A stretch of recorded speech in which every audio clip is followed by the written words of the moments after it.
अब्बास साहब जी योगी सरकार को बधाई देंगे। 10,000 भर्तियां निकाली हैं। आप लगातार मांग कर रहे थे सरकार भर्ती नहीं निकाल रही, भर्ती नहीं निकाल रही। 100 दिन में 10,000 पवन भर्ती जी, का टारगेट किया गया है, तो आप इसे पहली उपलब्धि पवन मानेंगे जी कि कब पैनल विपक्ष के में तौर पर आप इतना दबाव बनाने में कामयाब रहे? पवन जी पैनल में आप दो दो बीजेपी के प्रवक्ता ले आते हैं, ये अच्छी बात नहीं है। क्योंकि जो भी राजनीतिक विशेषज्ञ बैठते हैं, शांतनु जी हैं, ये भारतीय जनता पार्टी के प्रवक्ता की हैसियत से बैठते हैं। ये एक बहाना होता है। दूसरी चीज अभिषेक सुधीर जी भी खुलकर है, समाजवादी पार्टी की बात लेकिन हम करते हैं। दोनों बिल्कुल बैलेंस का पैनल है हैंडल कर सर। लेंगे। अरे दोनों का हैंडल कर लेंगे हम, आप चिंता ना कीजिए पवन जी, मैं दोनों का हैंडल कर लूंगा।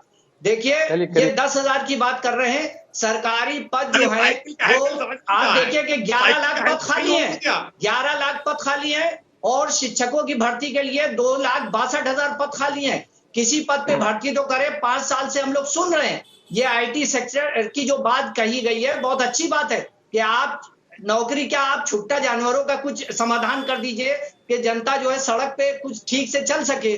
गड्ढे की बात की थी, गड्ढे तो आपने भरे नहीं। अरे कुछ नहीं तो छुट्टा जानवरों को भर दीजिए। कानून व्यवस्था देखिए, आदरणीय अखिलेश यादव जी ने 1090 बनाया था, उसको पूरी तरीके से भारतीय जनता पार्टी की सरकार में बर्बाद कर दिया गया। आप देखिए कि 5 साल और ये 1 महीना हो गया है, हम लोग सिर्फ भारतीय जनता पार्टी के भाषण सुन रहे हैं या उनके विशेषज्ञ आते हैं वो भी भाषणबाजी करते हैं, कोई समाधान नहीं है। जनता इस वक्त किस तरीके से महंगाई से परेशान है, पेट्रोल के दाम किस तरीके से मन में बहुत जेन्युइन सवाल एक मन में यह आया कि जो मुद्दे आप उठा रहे हैं इस पर तो वोटिंग हो चुकी। 25 तारीख को शपथ ग्रहण हुई है, 10 मार्च को नतीजा आया था। तो क्या आपको अपने मुद्दों को रीडू करने की जरूरत नहीं है, दोबारा सोचने की जरूरत नहीं है? इन मुद्दों पे तो आप हार गए। पवन जी छुट्टा को उठाना हमारा काम है। हाँ जी। डॉक्टर राम मनोहर लोहिया जी ने एक बात कही थी कि कौमें जो हैं वो किसी भी आवाज को उठाने के लिए 5 साल इंतजार नहीं करती हैं। अगर जुल्म और अत्याचार हो रहा होगा, मैंने आपसे पहले भी कहा था कि मैं सड़क से लेकर सदन तक जनता के हितों की आवाज उठाऊंगा और सरकार को उत्तर प्रदेश के अंदर चैन से बैठने नहीं दूंगा। अगर कहीं पे भी जनता के साथ नाइंसाफी होगी, हम जनता की आवाज बनकर उसको उठाएंगे और हम उठा रहे हैं। आप देखिए कि 1 महीने के अंदर अयोध्या के अंदर 5 साल की बच्ची के साथ बलात्कार हुआ है। लखनऊ के मेडिकल कॉलेज में भर्ती है, उसको इंसाफ नहीं मिल रहा है। 3-3 लोग अपराधी हैं जो छुट्टा घूम रहे हैं और ये खाली बातें करते हैं, ये भाषण की बातें करते हैं। भाषण से अब काम नहीं चलेगा। 5 साल भारतीय जनता जवाब ले लेते हैं। राकेश जी बड़ा गंभीर सवाल उन्होंने उठाया, एक बार इसका जवाब दे दीजिए, फिर चर्चा को आगे लेकर चलेंगे। महंगाई के ऊपर बात करना होगी जो भीषण समस्या का बनती जा रही है, महंगाई, जिसकी वजह से लोग रोटी भूल गए खाना,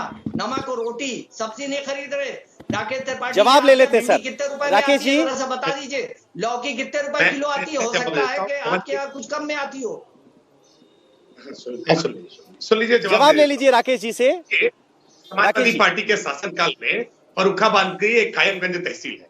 कायमगंज तहसील में सोनाक्षी सिन्हा के नाम पर, जैकलिन फर्नांडिस के नाम पर और रानी मुखर्जी के नाम पर राशन कार्ड मकान बना था और बाकायदा समाजवादी पार्टी के शासनकाल में उनके यहाँ राशन जा रहा था। भारतीय जनता पार्टी के शासन आने के बाद हमने 40 लाख से ज्यादा राशन कार्ड को रद्द करने का काम किया। उत्तर प्रदेश में जो गरीब व्यक्ति है उसके पास तक राशन ठीक ढंग से पहुंचे, हमने ये प्रयास शुरू किए। और जब देश में कोरोना की स्थिति आई, जब देश लॉकडाउन हुआ, तो हमने 80 करोड़ नागरिकों तक और उत्तर प्रदेश में 15 करोड़ नागरिकों तक न केवल हमने राशन पहुंचाया, हमने 35 किलो अनाज पहुंचाया, बल्कि हमने साथ साथ में दाल भी पहुंचाई, हमने तेल भी पहुंचाया, हमने नमक भी पहुंचाने का काम किया। और समाजवादी पार्टी बार बार जब महंगाई कहती है ना, छुट्टा जानवरों की वजह से किसान परेशान शासनकाल में महंगाई थी, सिंगल डिजिट में। आज भारतीय जनता पार्टी के शासनकाल में महंगाई है। महंगाई देशकाल परिस्थिति के अनुसार, अंतर्राष्ट्रीय कारणों के अनुसार, भौगोलिक परिस्थितियों के अनुसार, मौसम की परिस्थितियों के अनुसार कई बार महंगाई का अलग अलग प्रभाव होता है, लेकिन सरकार संवेदनशील होकर के इसका प्रतिकूल प्रभाव गरीब वर्ग पर ना पड़ने पाए, हमने हर संभव प्रयास इसके लिए किए हैं। सरकार संवेदनशील होकर एक्शन कर रही है। ये जवाब महंगाई का दे दिया उन्होंने, इसके अलावा छुट्टा जानवर का जवाब वो दे चुके हैं। बहस में अब आगे बढ़ने की जरूरत है। शांतनु गुप्ता जी, योगी के दूसरे कार्यकाल में चुनौतियां क्या होंगी? लॉ एंड ऑर्डर को सुधारने में कामयाब रहे हैं, लेकिन इसके अलावा 2024 से पहले योगी की कुछ प्रमुख प्राथमिकताओं में चुनौतियां क्या हैं? देखिए, जब मैं जनवरी में योगी आदित्यनाथ से मिला अपनी दूसरी किताब देने के लिए, और मेरा उनसे कहा कि ये जो आपका शासन है, तो मेरे हिसाब से एक बाहर से अगर मैं देखता हूं तो मुझे अच्छा लगा और मैंने अपनी किताब में डॉक्यूमेंट भी किया है और मुझे लगता है कि जनता उसको सराहेगी भी और वोट के द्वारा सराहा भी।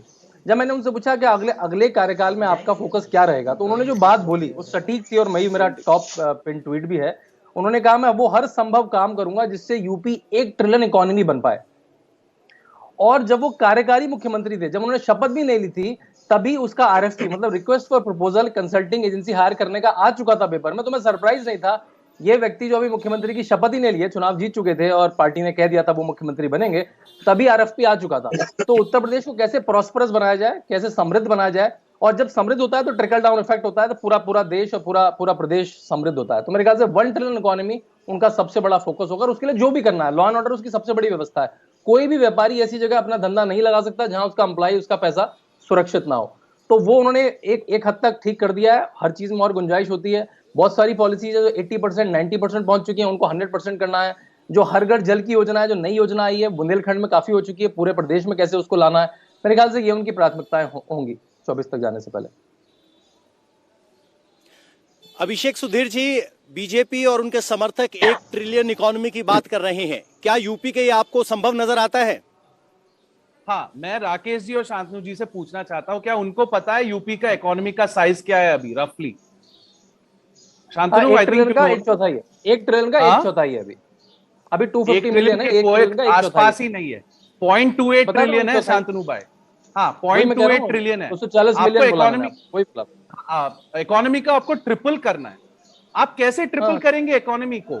कवर यात्रा से ट्रिपल नहीं होगी इकोनॉमी। कैसे ट्रिपल होगी? आपको SEZ बनाना है यूपी में। HCL का एक SEZ लखनऊ में बना हुआ है ना, आपको SEZ बनाना है। आपको एम्प्लॉयमेंट जनरेट करना है। जब हम काम, अरे मैं आपको बताता हूं कि जब मैं कल जा रहा था रास्ते पे, लखनऊ में हम सेफ नहीं है इस छुट्टे जानवर से। आई मीन इमेज, स्टेट का इमेज के बारे में आप सोचिए ना। आपने चुनाव के दौरान 2 महीने इतना छुट्टा जानवर, बैंगलोर में छुट्टा जानवर देखा है? बैंगलोर के IT सिटी में छुट्टा जानवर घूमता है? बताइए बैंगलोर का इकोनॉमी क्या है, बैंगलोर का इकोनॉमी कितना है, यूपी का इकोनॉमी देखिए। अभिषेक जी, अब इकोनॉमी छुट्टा जानवर से डिसाइड होगी क्या? अजीब सा तर्क दे रहे हैं आप।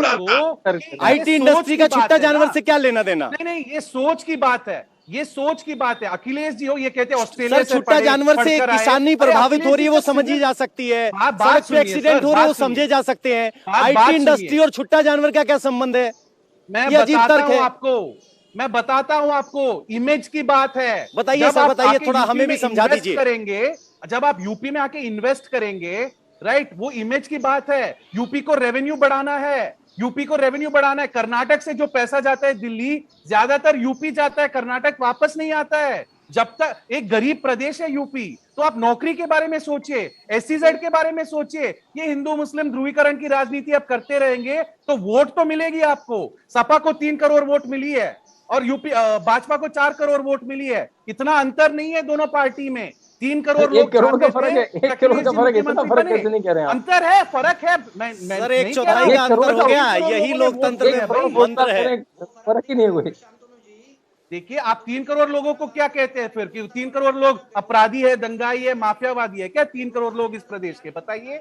वो नौकरी चाहते हैं, वो बेरोजगारी चाहते हैं। Akhilesh ji civil environmental engineer है, पढ़े लिखे आदमी है। आगरा लखनऊ एक्सप्रेसवे को 22 महीने में उन्होंने बनाया। एक मंदिर बनाने में आप 4 साल ले रहे, पूर्वांचल एक्सप्रेसवे बनाने में 5 साल लग गई आपको। आपका पेस ऑफ वर्क इतना स्लो है, ब्यूरोक्रेट्स बाबू ही चला रहे हैं। सर, आपकी शिकायत ये है कि मंदिर बनाने में वक्त ज्यादा लग रहा है, या शिकायत ये है कि सरकार मंदिर बना रही है?